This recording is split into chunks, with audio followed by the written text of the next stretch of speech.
Equifax Inc. released their June 2016 Equifax National Consumer Credit Trends Report, and because of Airbnb's growing popularity, some home builders are developing new plans with the home sharing industry in mind, but for lenders, Airbnb may spell more trouble than anticipated.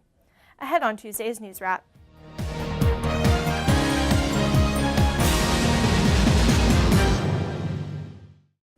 The June 2016 Equifax National Consumer Credit Trends Report analyzed data from 220 million consumers and found that the mortgage write-off rate in the U.S. to be 3.3 basis points of outstanding balance, while the total number of first mortgage defaults in June was 17,909, the lowest level since January 2007.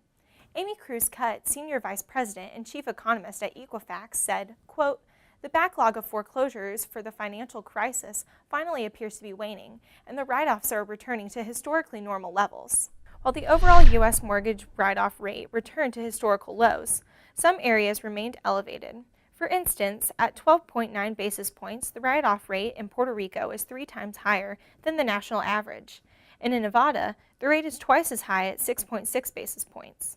For home equity lines of credit and home equity installment loans, write-offs as a share of total basis are a year-over-year change shown in a minor increase in home equity installment loan write-offs from 7.6 basis points to 8.0 basis points, as well as a decrease in home equity revolving lines of credit from 4.0 basis points to 3.4 basis points. Since Airbnb's launch in 2008, the home sharing service has grown to currently include more than 2 million listings in 191 countries. Because of this, some home builders are developing new plans with the home sharing industry in mind. But for lenders, Airbnb may bring more trouble than anticipated, according to a recent report from Fannie Mae, the largest of which comes from the form of violating the terms of the resident's mortgage agreement. Fannie Mae says that this can be possible when a property purchased as a residential dwelling for a short-term rentals could violate the mortgage agreement.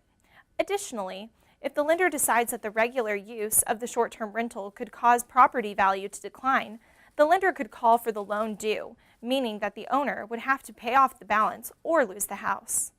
You can check out all of these stories and the latest happenings right here on our site. Thanks for joining us, and we'll see you again on Wednesday. Until then, stay with DSNews.com for all of your most relevant default servicing news.